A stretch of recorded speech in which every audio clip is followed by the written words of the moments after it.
নমস্কার বন্ধুরা, মিঠুর কুকিং চ্যানেলে আপনাদেরকে আবারও স্বাগত। চলুন দেখে নিই।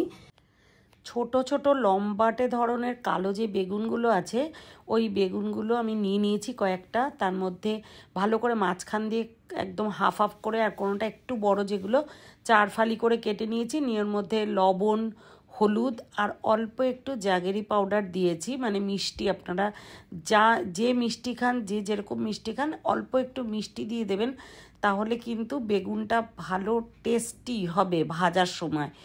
তো এরকমভাবে মশলা মাখিয়ে রেখে দিয়েছি। একটা মিক্সির বোল নিয়ে তার মধ্যে 1 চামচ সাদা সর্ষে, 1 চামচ কালো সর্ষে আর 2টো কাঁচা লঙ্কা নিয়ে পেস্ট করে নিয়ে 1 মুঠ মতো চিনেবাদাম দিয়ে আরও কিছুটা ঘুরিয়ে নিয়েছি। একদম স্মুথ একটা পেস্ট করে রেখে দিলাম।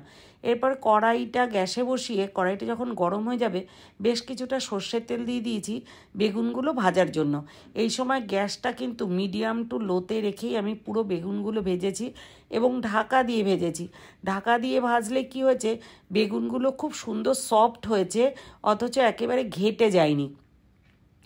তো আমি ঠিক মিডিয়াম টু লোতে রেখেই ভাজা করেছি। দেখুন, আর একদম পোড়া পোড়া ভাজাও করিনি। এরকম একটা মানে ব্রাউন কালার এসে গেলেই বেগুনগুলোকে তেল থেকে তুলে নিতে হবে। যেহেতু মিডিয়াম টু লোতে রেখে ঢাকা দিয়ে ভেজেছি, দেখুন তেল কিন্তু খুব বেশি, বেগুন তো প্রচণ্ড তেল শোক করে, কিন্তু খুব বেশি তেল শোক করেনি। আর ওই মিষ্টিটা মাখিয়ে নেওয়ার জন্য কিন্তু হয়নি, তেলটা শোক করেনি। ওই তেলের মধ্যেই হাফ চামচ মতো কালো জিরে, 2টো শুকনো লঙ্কা দিয়ে তারপরে ওই বেটে রাখা যে মানে পেস্ট করে রাখা যে সর্ষেটা, ওটা দিয়ে দিয়েছি। দিয়ে বেশ কিছুক্ষণ মিনিটখানেক ধরে নাড়াচাড়া করে একটু কষিয়ে নেব। উপরে যখনই তেলটা ভেসে উঠবে, তখন কিন্তু মিক্সির পটটা ধুয়ে একটু জল দিয়ে দিতে হবে। তার আগে অল্প করে হলুদ দিয়েছি। আমি কিন্তু যখন পেস্টটা বানিয়েছি তখন লবণ আর হলুদ দিয়েছিলাম, হলুদটা একটু কম হয়ে গেছে বলে আবারও হলুদ দিয়েছি, আর হাফ চামচেরও কম জ্যাগেরি পাউডার দিয়ে দিয়েছি।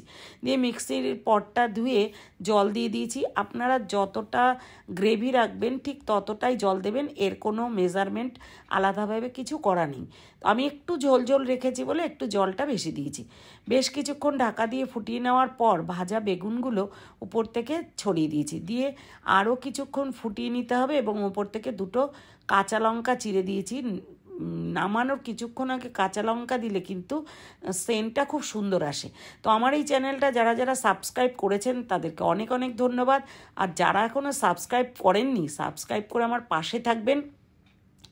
এরপরে নামানোর একটু আগে 2 চামচ মতো সর্ষের তেল, কাঁচা সর্ষের তেল উপর থেকে ছড়িয়ে দিয়েছি।